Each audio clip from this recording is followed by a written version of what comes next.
Using his famous name to spread anti-vaccination lies is nothing new for Robert Kennedy Jr.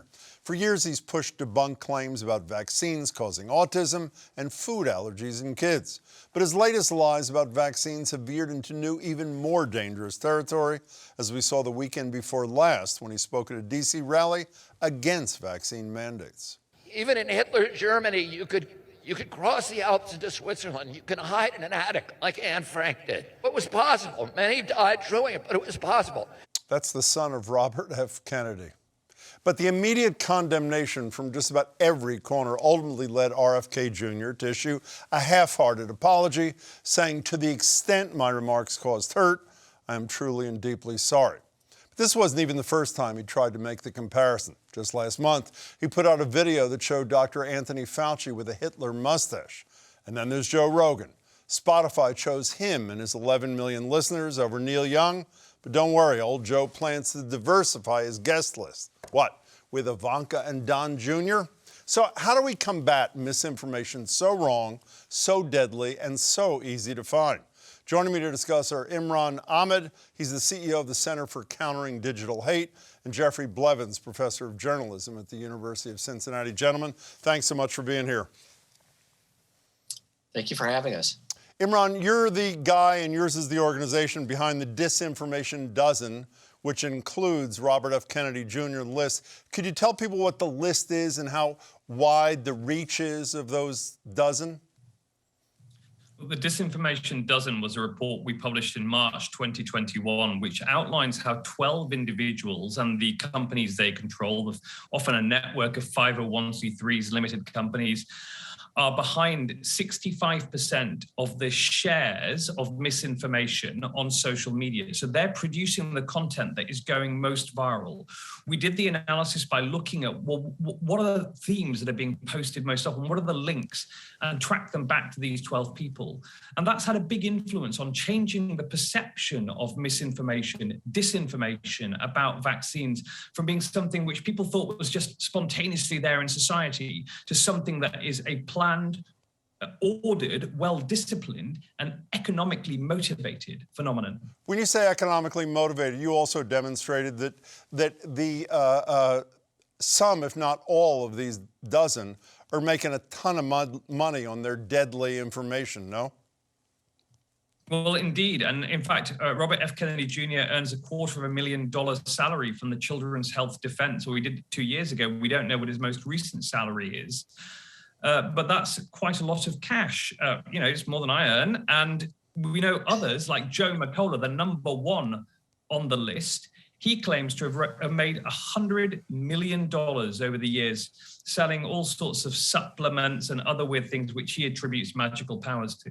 And by the way, Kennedy's organization, from what I've read, has gone from roughly $1 million in revenue 3 years ago to almost $7 million now. Jeffrey Blevins, you've also done research on bad information, the sources, hydroxychloroquine in particular. Who do we attribute that bad information to other than Donald Trump himself?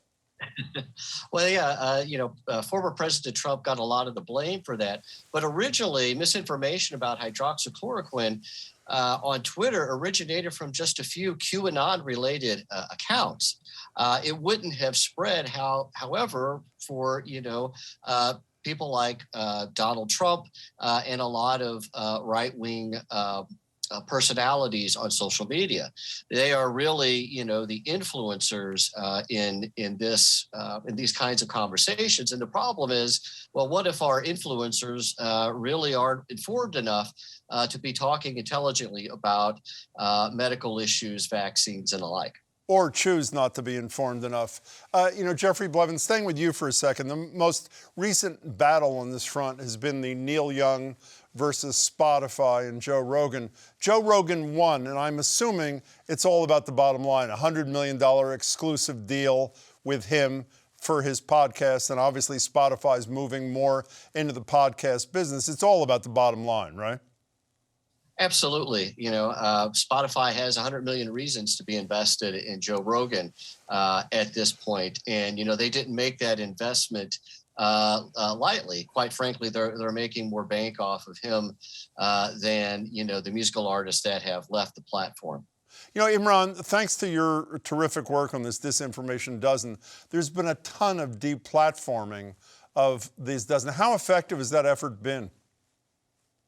Well, deplatforming is incredibly effective because, I mean, essentially, if you don't allow people to use the most powerful megaphones in human history, social media, then you take away their ability to proselytize, to preach nonsense to vast audiences.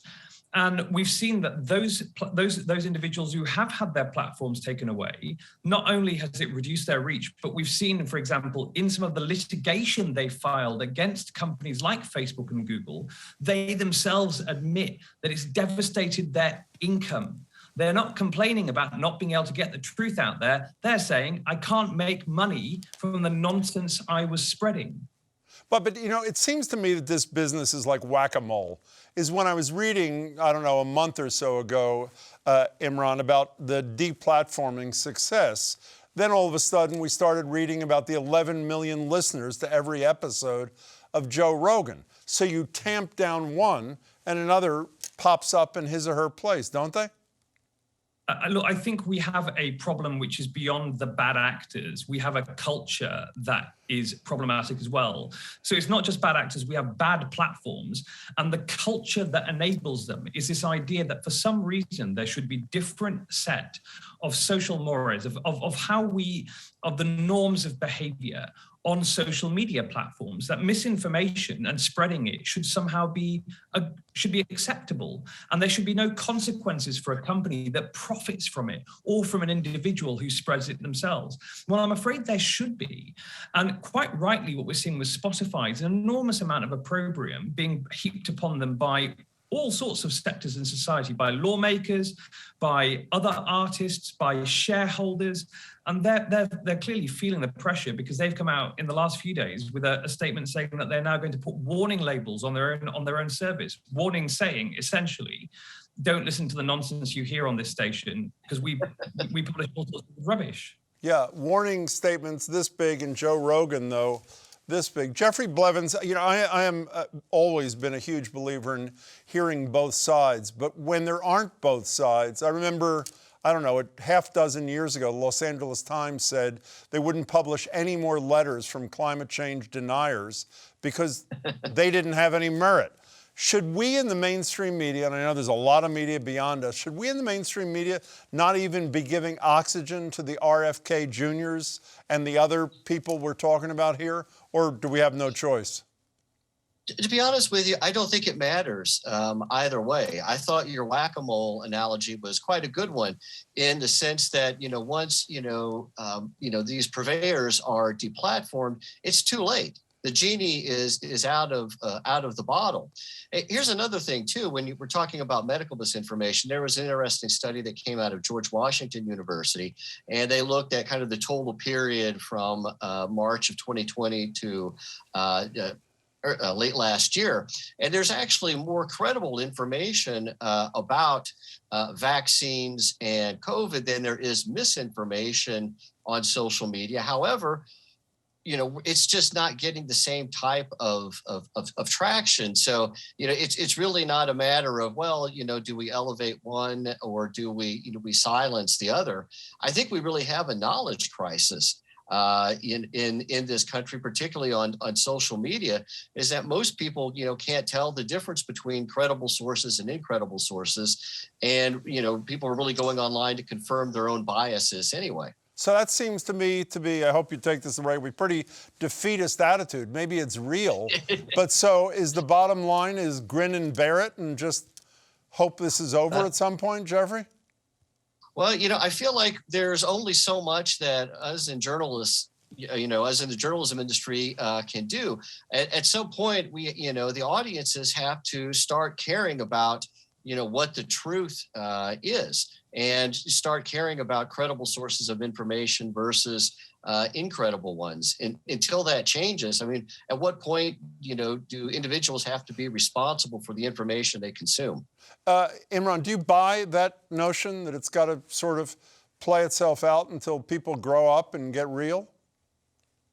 You know, one of the unique things about US law when it comes to internet companies is something called Section 230 of the Communications Decency Act 1996. So 25 years ago, Congress legislated to give tech companies immunity from any civil or criminal liability for the content on their website made by a third party.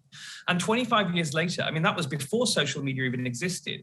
25 years later, that has allowed a culture of essentially a lack of responsibility, a lack of a duty of care to users to not just emerge legally, but also culturally as well. And I think that we can push back on that. And what we've seen, I mean, I've been in this game for 5 or 6 years now. Until last year, people asked me, are you sure there's any offline harm caused by online malignant activity?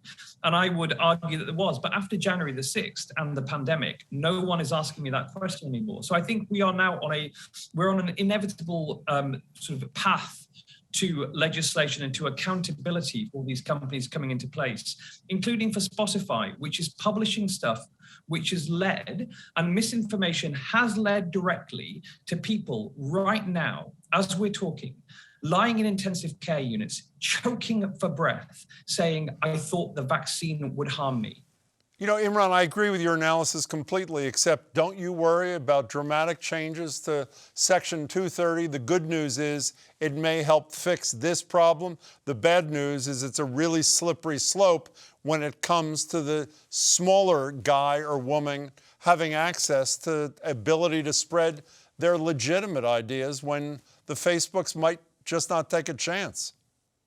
Well, no, hold on a second. When the big actors themselves are behaving so badly, and yeah, there's this argument that it would harm small businesses the most. Well, in fact, all that you would do is if you remove this immunity clause that they've got, you would make them like every other business, small, medium, and large in America, which is that you have a duty of care to your customers. And if you do not act responsibly, and if a responsible person would turn around and go, gosh, you've been really irresponsible in your duty of care to your customers and users, then they may be liable. But they would essentially be like the rest of us. And there are no kings in America. You know, one of the things I like about this country. There actually are some kings in America, but I know what you mean. Jeffrey, you're going to sign on? Not beyond the law itself. Understood. Jeffrey, you going to sign on Imran's campaign about Section 230 or no? Well, with a couple of caveats. One is that another person who wants to get rid of Section 230 is former President Trump. And I do worry about what could be some of the byproduct of that. By the way, Joe Biden has criticized Section 230 as well, by the way. Yeah, not just Trump. That's true. That's true. But I really think this is more of an economic issue. And, you know, we can still sanction companies like Spotify and Twitter by taking our attention elsewhere. One last thing for both of you. One of the worries, I worry a lot about what you two worry about for a living, but I also worry about this anti-science explosion movement, whatever you want to call it, even post-COVID. Jeffrey, starting with you, does it survive and last beyond COVID? Because I'm afraid it does. I'm afraid it does too. I know I'm a bit of a pessimist here, but I think it goes again back to we really have a knowledge crisis in this country, and expertise, scientific expertise has been politicized and demonized, much like journalists have. Imran, how about you? I think that the war against science by some people has been accelerated in COVID, but it's been going on for some time, and it's the drip of misinformation over a long period of time that has recolored the lens through which many people see the world and see scientific debates. And even if this crisis abates, and if the sort of the great anxiety that has driven a wave of conspiracism abates now, we are still going to have to deal with the long-term changes that are happening in societies all around the world, because they fundamentally impede our ability for collective action on really important things for our kids, like climate change, but also for the the integrity of our democracy. And that's the most precious thing that we have to preserve. Imran Ahmed, Jeffrey Blevins, I really appreciate your thoughts. Thanks so much for your time. Happy to be here. Thank you.